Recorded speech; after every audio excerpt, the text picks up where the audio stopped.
الحمد لله نحمده ونستعينه ونستغفره ونؤمن به ونتوكل عليه ونعوذ بالله من شرور أنفسنا ومن سيئات أعمالنا من يهده الله فلا مضل له ومن يضلله فلا هادي له وأشهد أن لا إله إلا الله وحده لا شريك له وأشهد أن محمدا عبده ورسوله اللهم رب اشرح لي صدري ويسر لي أمري واحلل عقدة من لساني يفقه قولي أما بعد أعوذ بالله من الشيطان الرجيم بسم الله الرحمن الرحيم سيقول المخلفون إذا انطلقتم إلى مغانم لتأخذوها ذرونا نتبعكم يريدون أن يبدلوا كلام الله قل لن تتبعون كذلكم قال الله من قبل فسيقولون بل تحسدوننا بل كانوا لا يفقهون إلا قليلا. Surah Al-Fatah ayah number 15. Allah says سيقولوا ان قریب دی چې زر به اوی very soon به اوی المخلفون هاغه منافقین چې کم شاته پاتې شوي په خپل کورونه کې د خپل ښځو سره. دویم مطلب مخلفون هغه چې کم په زور باندې شاته پاتې کړي شوي وو. اذن طلقتم هر کله چې تاسو روان شئ، طلقتم روان شئ تاسو الی مغانم مال غنیمت ته لتأخذوها تاکي تاسو حاصل کې هغه غنیمت ضرونا نو مونږ هم پرېږدئ نتبعکم چې مونږ لاړ شو د تاسو سره یریدون دوی اراده کوي اندا چې یبدلو دوی بدل کی کلام الله د الله کلام د الله خبره قل یا رسول الله دوی ته ووایه لن تتبعون هرگز به تاسو نه ځئ زمونږ سره کذالکم امدغسې قال الله ویلی دی الله تعالی من قبل د دین مخکې فسیقولون نو یقینا دوی به وی بل تحسدوننا بلکې تاسو خو حسد کوئ زمونږ نه ځکه مونږ ځان سره نه پرېږدئ بل کانو بلکې دوی خو دی لا یفقهونه چې دوی نه پوهیږي په خبره الا قلیلا مگر ډیر کم. د آیت په تفسیر ځان پوه کوي. آیت اشاره چې کم ده نو هغه د خیبر طرف ته ده، فتح خیبر طرف ته. خیبر هغه ځای چې کم کې یهودیانو او هغه د یهودیانو یو ګړو او دا هغه یهودیانو چې چا د الله د نبی سره صلی الله علیه وسلم په غزوه احزاب کې بد عهدي کړې وه and الله نبی دوی د مدینې نه بهر ایستی و. په دوی کې بنو قینقاع او بنو نذیر هم شامل وو. خو خیبر کې د مخکې نه یهودیان او بیا د بنو قینقاع او بنو نذیر هم د خیبر د خلکو سره شامل شوي وو. نو دا ډېر غټ یو هیوج نیشن و او دا خیبر کې آباد و او دا علاقه مشهوره وه په غټ غټو کیلو باندې. هیوج فورټس و، غټ غټ گیټونه او تک دیوالونه و. دا خاص د خپل ډیفنس لپاره دوی دا نقشه د دې ځای جوړه کړې وه چې د دوی سره جنگ کول لږ ګران و بیکاز دوی خپل ډیفنس هغه ډېر زبردست طریقې سره ډیزاین کړی و. کیلې جوړ کړي وي، فورټس یې جوړ کړي وو، غټ غټ گیټونه یې لګولي وو. د دې سره سره د خیبر بل یو ښه پوینټ دا و چې دې کې لش ګارډنز وو، گرینری وه پکې، ونې پکې وې، ټریز او بیا د کجوري ونې پکې وې. دوی په خپل بزنس کې هم ډېر په بره وو او دا هغه خلک وو چې کم په فصل کې هم ډېر زیات کامیاب وو. نو کھیتی باړي، فصل، بزنس، ډیټس، لش ګارډنز دا د دوی اسټس وو. نو دا یو ډېر مالدار قوم و. دا خیبر قوم به همیشه نه د مسلمانانو په خلاف باندې قسمه قسم پلانز او پراپاګانډاز به جوړول چې په څه ناسه طریقې سره د مسلمانانو ته نقصان ورسو او د دوی سره جنګ وکړو. چې د کله نه صلح حدیبیه وشوه نو د هغې نه پس مسلمانانو ته د اهل مکه قریش چې کم د مسلمانانو ډېر غټ دشمن و هغوی نه ورته اطمینان او سکون نصیب شو. نو د الله د نبی صلی الله علیه وسلم توجه د نور نیشنز طرف ته لاړه، د نور علاقو طرف ته لاړه. په هغې کې اولنې دا خیبر و. په 6 هجري کې صلح حدیبیه وشوه. 3 میاشتې پس د الله نبی ته امر وشي چې خیبر فتح کا او الله تعالی ورته دا نه وایي چې تاسو به د خیبر والو سره جنگ کیږي، بلکې الله تعالی ورته وایي چې د خیبر نه به تاسو ته غنیمت ملاویږي. مطلب it's a very easy fight. It's not going to be a fight either. بلکې تاسو به لاړ شئ او مال غنیمت به تاسو ته ملاو شي. او د دې نه اندازه وه چې دا به ډېر زیات اسانه فتح د مسلمانانو دپاره. اوس هیپوکریټس منافقین چې کوم وو هغوی دا واورېدل او هغوی خو به داسې ځای ته رډي ناست وو چې کوم ځای کې فایده ډېره ده، کوم ځای کې مال غنیمت ډېر دی. هغوی راشي د الله نبي ته وایي چې مونږ هم تا سره ځو صلی الله علیه وسلم. د الله نبی ورته وایي نه هرګز به مونږ سره نه ځئ. د هغې وجه څه وه؟ بیکز خیبر الله تعالی صرف د هغه صحابه سره پرامیس کړی و چې کم صحابه په حدیبیه کې شامل وو. دا د هغوی دپاره یو تحفه وه، یو ګفت و چې کم صحابه 1400 یا 1800 یا 2000 صحابه چې کم د الله د نبی سره په حدیبیه کې شامل وو یا بیت رضوان کې شامل وو، د نبی اسلام سره چې کم بیت اغستی و، نو په فتح خیبر کې به صرف هغه صحابه کرام ځي چې کم په حدیبیه کې د الله د نبی سره تلي وو. نو دا منافقینو ته خو ډېر لوی ابجکشن په دې باندې چې ښه موږ به ولې نه ځو. خیبر خو دوی ته پته و چې په خیبر کې خو یهودیان دي او یهودیان انتهایی ډرپوک دي، هغوی خو د جنگ نه یریږي او که هغوی میدان جنگ ته رام شي نو هغوی ټول رپي. نو هغوی سره خو زمونږ جنگ داسې دی لکه کیک. It's very easy for us. یو توره به وتوخه او هغوی به تښتېدلي او خپل هغه اسلحه به یې ښکته ایښي. They will surrender. او ټول خیبر به زمونږ شي. خیبر لش ګارډنز، مال غنیمت، هر څه، ټولې کیلې، هر څه به زمونږ شي. منافقینو ته خو د دې پته وه، نو that's why هغوی ابجکشن وکړو چې مونږ به ځو، خامخا به ځو. الله تعالی ورته بیا یو بل سیکنډ آپشن ورکوي چې کوم مخکې را روان دی چې ستاسو دپاره یو بل آپشن هم دی. تاسو جنګ کول غواړئ، اوکې فاین، یو بل آپشن در کوم. So now let's start. سيقول المخلفون، ان قریب به وي. خیبر د صلح حدیبیه نه 3 months پس شوی و. نو 3 میاشتې پس به دا منافقین راځي او تا ته به دا خبره کوي چې مونږ هم د سره ځو. خو د لینګویج اټس سو بیوټیفل، الله کوم لینګویج دلته استعمالوي. سيقول او ان قریب زر به وي. المخلفون هغه چې کم شاته پاتې شوي منافقینو په خپلو کورونو کې د خپلو ښځو سره، یا سیکنډ معنی هغه چې کم په زوره پاتې کړی شوي مخلف. ما تاسو پرون پریویس لیکچر کې ایکسپلین کړی و چې الله تعالی دې خلکو د سره دا اعزاز یې نو ورکړی چې تاسو په حدیبیه باندې لاړ شئ د دې نفاق سره چې کم ستاسو په زړه کې دی او د الله د نبی سره دا بیت والی بیت رضوان او یو دا عظیم انا فتحنا لک فتح مبین په ټایټل کې تاسو شریک شئ. نو دا اعزاز الله تعالی دوی له د سره ورکونه. نو دوی شاته پاتې شو د خپل نفاق ته وجې. نو وی به هغه چې کم شاته پاتې شوي اذن طلقتم، هغه وخت کې چې کله تاسو روان شئ. طلقتم comes from the word طلقه، او طلقه مطلب دی یو شی آزادول، د یو قید نه آزادول. څنګه چې په سورة کهف کې دا لفظ راځي فانطلقا حتی اذا لقی غلاما. فانطلقا هغوی مخکې روان شو، they marched. نو طلقه مطلب دی مخکې روانېدل، ازادېدل. د ورډ طلاق چې کله استعمالیږي د ډایورس دپاره هسبنډ وایف په منځ کې، هغې ته طلاق ځکه وایي بیکز دا هسبنډ وایف اول په خپل منځ کې یو ځای دا یو بل سره قید دي، خو چې طلاق وشي نو دوی د دې قید نه آزاد شي، نو دې ته وایي طلقه. د یو اګریمنټ د یو بایند نه آزادېدل. په ماډرن عربک کې اطلاق النار، اطلاق النار مطلب دی when you fire a gun، چې کله ته تمانچې نه ګولې اولې نو دا ګولې اول په دې تمانچه کې دننه بایند دي، دا قید شوي دا ګولې، خو چې کله فایرنګ وشي نو دا ګولې د دې تمانچې نه وځي او دا ګولې د تمانچې نه وتل، دې ته اطلاق النار وایي. نو اطلاق لفظ اطلاق استعمال شو. الله تعالی مسلمانانو ته وایي چې کله تاسو اذن طلقه، اذن طلقتم، هر کله چې تاسو روان شئ، مطلب اوسه پورې تاسو د خیبر سره د جنگ کولو سوچ هم نشو کولی، تاسو بند وئ، تاسو قید وئ. خو چې کله ستاسو حدیبیه وشوه نو دا یو ګولډن اپورچونیټي وه د تاسو سره چې اوس په خیبر باندې لاړ شئ. د حدیبیه سره ستاسو هغه قید ختم شو او اوس تاسو تلی شئ هغوی سره جنگ کولی شئ، تاسو ته ازادي ده د جنگ کولو. نو اذن طلقتم الی مغانم، هر کله چې تاسو روان شئ غنیمت ته.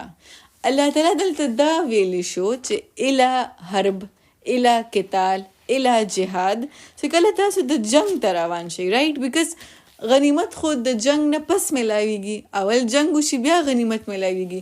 خو ما تاسو ته وویل چې دلته الله تعالی ډایرکټ غنیمت ځکه وي بیکاز دا یو ډیر زیات اسانه فتح ده دوی دپاره. هغه یهود او جوز ډیر بزدل قوم دی، هغوی ډیر زیات یریږي. که په بره هغوی ډېرې خبرې کوي and everything but deep inside هغوی ډېر بې انتها ډرپوک خلک دي. مغانم هغوی جنگ تاسو سره نشي کولی. مغانم لفظ comes from غنم او غنم شیپ ته ویل کېږي ګډې ته خو not any sheep because شات شیپ ته ویل کېږي خو شات هغه ګډې ته ویل کېږي چې کم د چا ای خو غنم هغه ګډې ته ویل کېږي چې د چا اونر د چا مالک نه وي او هغه بس په ځمکه باندې هسې ګرځي او بس تې راونیوي په اسانه باندې هغې ته غنم ویل کېږي. نو د خیبر فتح چې کوم ده هغه یو ډېر غټې کلي دي پاورفل آرمي ده او ډېر غټ هر څه ځان له د ډیفنس لپاره جوړ کړي خو ستاسو لپاره به هغه داسې لکه په لاره چې یوه ګډه روانه او تې راونیوي او بس ځان سره یې کړي. نو الا مغانم تأخذوها تاکې تاسو حاصل کړئ هغه غنیمت طرف ته اشاره ده. نو هر کله چې تاسو روان شئ دې غنیمت ته چې تاسو هغه غنیمت حاصل کړئ نو دا منافقین به راشي دوی به تاسو ته وایي ضرونا نتبعکم مونږ هم پرېږدئ چې مونږ تاسو سره روان شو because they did not go to مکه دوی حدیبیه ته نه تللي نو دوی دلته نشي تللی. نو انظرونا نه مراد دی چې دوی ډېر زیات ضد کو. نبی علیه السلام ورته already یو څو ځله ویلي و چې تاسو نشي تللی.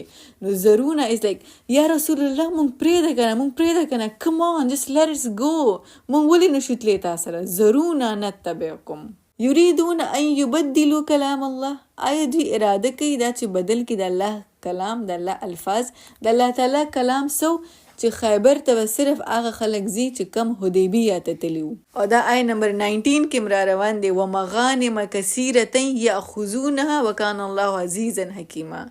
د فتح د حدیبیه والو دپاره الله تعالی غنیمتونه تیار کړي ډېر تاکې هغوی حاصل کړي هغه. نو دا حاصلول صرف د هغه صحابه دپاره چې کم په حدیبیه تلي وو. نو آیا تاسو د الله تعالی هغه خبره بدلول غواړئ؟ قل یا رسول الله دوی ته ووایه لن تتبعونا هرګز به تاسو زموږ سره نه ځئ. کذالکم همدغسې قال الله ویلي الله تعالی من قبلو د دې نه مخکې یعنی ستاسو د دې نفاق الله تعالی موږ ته د مخکې نه ویلي او تاسو د دې نفاق پیشنګوي الله تعالی د مخکې نه کړې وه تاسو زموږ سره نشئ تللی. فسیقولون نو د دوی جواب بسی فسیقولون نو پس دوی به وی یقینا بلکې تحسدوننا تاسو خو حسد کوئ زموږ نه. د دې اولنی مطلب دا دی چې تاسو نه غواړئ چې موږ ته غنیمت ملاو شي نو تاسو ځکه موږ ځان سره نه بوځئ. دویمه معنی چې که موږ تاسو سره لاړ شو نو زموږ په جنګ کې ډېر زیات ښه یو او تاسو زموږ د جنګ د سکل نه به جلس شئ نو تاسو ځکه موږ ځان سره نه بوځئ. بل تحسدوننا بلکې دوی خو دي لا یفقهون چې دوی په خبره نه پوهیږي الا قلیلا مگر ډېر کم. الله تعالی صفا ویلي دي چې صرف حدیبیه والا به ځي بس صرف هغوی به ځي. آرګومنټس او بحث سله کوئ. د لفظ قلیلا مطلب دی اولنی مطلب چې دوی صرف په دنیا پوهیږي. نو د دنیا د علم دپاره الله سیز لفظ قلیلا که د یو کس سره دینی علم نشته او صرف په دنیا په علم باندې هغه پوهیږي نو دا قلیل دی. دا علم دینی علم چې کم دی نو هغه ډېر ضروري دی. نو دوی نه پوهیږي مګر قلیله ډېر کم صرف په دنیا باندې دوی پوهیږي د دنیا علم د دوی سره دی. د قلیله دویم مطلب دا دی چې که په دین هم که دوی پوهیږي نو ډېر کم پې پوهیږي په جهاد دوی نه پوهیږي. قل للمخلفین من الاعراب ستدعون الى قوم اولی البأس شدید تقاتلونهم او یسلمون. په مخلفون کې یو داسې څو کسانو چې کوم شاته پاتې شوي په حدیبیه په موقع باندې د نبي علیه السلام سره نه وتلي او بیا چې کله د الله نبي واپس مدینې ته راغلو نو ایکسکیوزز یې ورته کول چې زموږ فیملیز او زموږ اهل و عیال او مال او دولت موږ ډېر بیزي ساتلي و داټس وای موږ تا سره شریک نشو په دې سفر کې. په دې کې یو څو داسې خلک چې کم مخلص مسلمانان شوي بعد کې او د هغوی په زړه کې د جهاد د شرکت هغه خواهش مو چې شاید موږ له الله تعالی څخه موقع راکړي او موږ جهاد وکړو موږ خپل ایمانونه پروف کړو چې او موږ کې هم ایمان شته دی. دا یو څو کسانو د مخلفین نه چې کم خالص ایمان بیا بعد کې راوړي نو د دې ایمان والا خلکو دپاره الله تعالی یو سیکنډ چانس ورکړي چې یو موقع ده تاسو دپاره خپل ایمانونه پروف کړئ. قل للمخلفین لفظ مخلفین نوټس کې اولنې سو مخلفون دلته دی فینا فونا ځکه استعمال شوی سیقول المخلفون په دې آیت کې دا اوس چې مونږ ووې پریویس لیکچر کې چې کوم مونږ ویلو سیقول لک المخلفون من الاعراب شغلتنا اموالنا واهلنا. الته مخلفون لفظ استعمال شوی. مخلفون هغه پیور خالص منافقو چې کوم واقعي کې هغوی په زړونو کې ایمان نه و. نو الله تعالی د هغوی سره ډایرکټ هغه خبره نه کوي. که تاسو نوٹ کوئ نو آیت شروع کیږي سیقولو په دواړو لفظونو کې چې کله مخلفون لفظ استعمال شوی دی نو آیت شروعات سیقولو نه شوی دی. نو دوی سره الله تعالی ډایرکټ کلام نه کوي because they are hypocrites. خو چې کله هغه خلکو ذکر رالو چې د چا په زړونو کې بیا بعد کې ایمان راغلی او هغوی نبی علیه السلام باندې صحیح خالص ایمان بیا راوړی نو هغوی ته بیا الله تعالی چې کله خبره کوي نو بیا رسول علیه السلام ته وایي چې ته ورسره ډایرکټ خطاب وکړه قل للمخلفین. نو اول مخلفون او بیا قل استعمال شو. قل للمخلفین. الله تعالی ولا سیکنډ چانس ورکوي نو نبی علیہ السلام سره ډایرکټ کلام شروع کی. نو قل للمخلفین من الاعراب. نو دوی ته ووایه چې کم شاته پاتې شوي د دیهاتیانو نه ستدعون چې عنقریب به تاسو بلاویږئ الی قوم یو داسې قوم ته اولی چې کم اونرز دي پوزیسرز دي یا مالکان دي بأسن د سټرنث د طاقت شدیده ډیر سخت ډیر غټ سټرنث او طاقت والی دي ډیر سخت جنگجو قوم دی او د هغوی سره به ستاسو جنگ راځي نو په هغې کې که تاسو غواړئ نو حصه اخیستی شئ خپل ځانونه خپل ایمانونه هلته پروف کوي نو الله تعالی به تاسو له اجرا حسنه درکړي. دا یو داسې قوم علما لیکي چې دا د رومنز طرف ته اشاره ده. اولی بأس شدید رومنز په to make it simple for you نو اوس خو په یو ځای کې رومنز نه چې زه یو ملک یاد کړم چې دا رومنز نه بلکې د نن سبا په دور کې رومنز چې په کوم ځای کې آباد دي نو هغه ایجپټ دی سیریا ده فلسطین دی استنبول دی نو دا ټول په یو ځای باندې رومن و او دا یو هیوج امپایر و دا ډېر طاقتور ډېر سخت جنگجو خلکو ده او دوی ته د الله نبی صلی الله علیه وسلم د حدیبیه نه پسې دوی ته خطوط لیږل شروع کړي نو د هغوی سره به ستاسو جنګ راځي نو دوی ته ووایه د دیهاتیانو نه ستدعون چې عنقریب به تاسو بلاویږئ د جنګ دپاره الی قوم دلته ورته الله دا ونه وایي چې ستدعون الی مغانم It's not gonna be easy دا به اسان جنگ نه بلکې ستدعون الی قوم یو داسې قوم طرف ته به تاسو بلاویږئ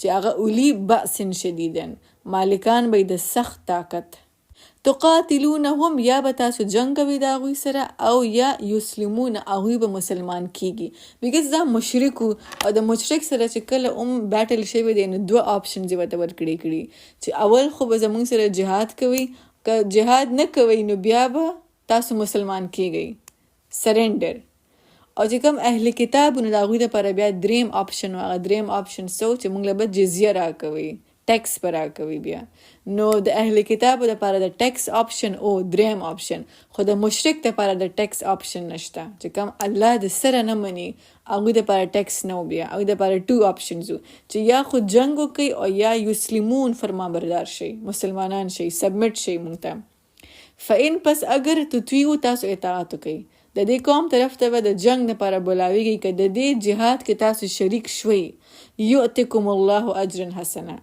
دربه کې تاسو له الله تعالی اجر حسنه د اجر حسنه دوه معناګانې دي اولنې مطلب دا چې په دنیا کې بدله مال غنیمت درکړي او په آخرت کې بدله جنتونه درکړي نو اجر حسنه خو چې کله ټایم راشي نو تاسو به خپل ځانونه پروف کوئ بیا وان تتولوا او اگر که تاسو روګرداني وکړه که مخ مو واړو څنګه چې کما څنګه تولیتم من قبل تاسو روګرداني مخ اړولې دی د دې نه مخکې یعنی څنګه چې په اوهد کې کړی په عذاب کې م کړی په حدیبیه کې م کړی دی یعذبکم نو عذاب به درکړي تاسو ته عذاب الیمه عذاب ډېر دردناک د دردناک عذاب نه مراد دی د جهنم عذاب اوکې سنا صحابه اوس دا ټول آیتونه اوري او ټول پریشان شي او د الله نبی له راځي هغه صحابي مو سره رالو چې کم د سترګو نظر نه لګي هغه ړوندو هغه صحابي مو رالو چې کم په خپو باندې ګډو پیرالایزو هغه صحابي مو رالو چې کم ته څه مرضو او دوی ټول راشي د الله نبی ته وایي چې کم ړوند صحابي هغه د جنگ پریکټس شروع کړي نو الله تعالی آیتونه نازل کړي چې لیسا نشته څه حرج لیس علی الاعمى حرج او نشته په ړوند باندې هر جنس ګناه ولا علی العارج او نه په ګډ باندې هر جنس حرج ولا علی المریض او نه په مریض باندې هر جنس ګناه. د دې نه پته لګي چې جهاد فرض عین نه و، بلکې څوک چې بیمار دی یا ړوند دی یا په خپو ګډ دی پیرالایز دی نو هغه د جهاد له نه ځي. د دې نه علاوه 2 نور شرطونه هم دي چې یو نابالغ دی او یا داسې ځوان دی چې د چا ضعیف مور او پلار په کور کې او هغه ضعیف مور او پلار ته د دې ځوان ضرورت نو د ځوان باندې هم بیا جهاد فرض نه دی. په هغه ځوان او په هغه فزیکلی فټ کس باندې هم جهاد فرض نه دی د چا سره چې سامان جنگ نشته، غریب دی هغه تنگ دست دی هغه سامان جنگ نشي افورډ کولی نو هغه دې بیا جهاد له نه ځي. جهاد له به چې څوک هم تلل نو د مور او پلار په اجازت به تلل، که مسلمان مور او پلار د هغوی په اجازت به تلل، خو چې کله مشرک مور او پلار به نو بیا به د مشرک مور او پلار اجازت هغې ضرورت به نه بیا. نو د آیت نه واضح کیږي چې جهاد فرض عین نه و، چې څوک چاته دا مسله ده نو هغه د جهاد له نه ځي. خو د دې نه علاوه ومن یطع الله ورسوله یدخله جنات تجری من تحتها الانهار ومن یتولى یعذبه عذابا الیما. هر یو کس په خپل کپاسټي کې په خپل طاقت او په خپل قوت کې د الله تعالی اطاعت او د نبی اطاعت کوي. که د الله او د نبی اطاعت وکړو نو یدخله جنات تجری نو داخل به کو هغوی مونږ جنتونو ته چې بهیږي به د هغې د لاندې نهرونه.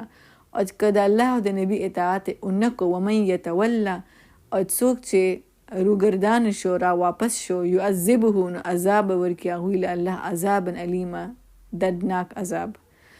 جهاد فرض عین نه دی خو د الله او د نبی اطاعت فرض عین دی. د الله او د نبی اطاعت بکې یدخله جنات تجری من تحتها الانهار او که مخ دی واړو نو ومن یتوله حرام شروع کړه نافرمانی شروع کړه نو یعذبه عذابا الیما. د مخکې آیت نمبر 16 کې یو پوینټ د تفسیر مانه پاتې شو. اټس ویری انټرسټینګ دیټس وای زه شیر کوم. امام قرطبي په خپل تفسیر کې لیکي چې دا اولی بأس شدید چې کوم نیشنو د رومن امپایر فارس او روم او ایرانینز هم په دې کې شاملو نو دا هغه قومونو چې کوم ته خطوات لیټرز د الله نبی په خپل ژوند باندې لیږلي وو، خو فتوحات د الله د نبی په ژوند باندې نه شوي. هغه بیا د حضرت عمر رضی الله تعالی عنه په دور خلافت کې شوي وو.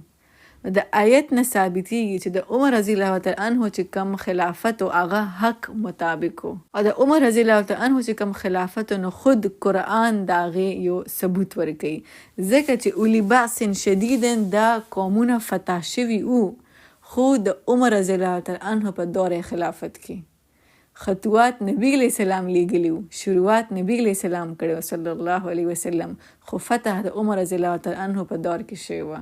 نو د عمر رضی الله عنه دور چې کوم دی هغه د آیت نه ثابتېږي اولی بأس شدید تقاتلونهم او یسلمون. امام قرطبي دا هم لیکي چې دلته تقاتلونهم کې او یسلمون منځ کې دا او چې دی نو دا معنی د حتی دی چې هغه پورې جنگ وکړي تر دې پورې حتی تر دې پورې یسلمون چې هغوی مسلمانان شي. د قوم سره به د هغه وخته پورې جنگ کیږي تر څو پورې چې هغوی فرمانبردار شوي نه خود اسلام هغوی اکسپټ کی او یا د اسلامي حکومت په اطاعت کې هغوی اوسیږي. اسلامیک لیډری اسلامیک رولز لاز او ریګولیشنز او دوی دې پکې بیا فرمانبردار اوسیږي نو هغه پورې به جنگ جاری. تقاتلونهم او یسلمون. With this we conclude. Inshallah نور بسبا continue کو. بارك الله لي ولكم في القرآن الحكيم ونفعني وإياكم بالآيات وذكر الحكيم. السلام عليكم ورحمة الله وبركاته.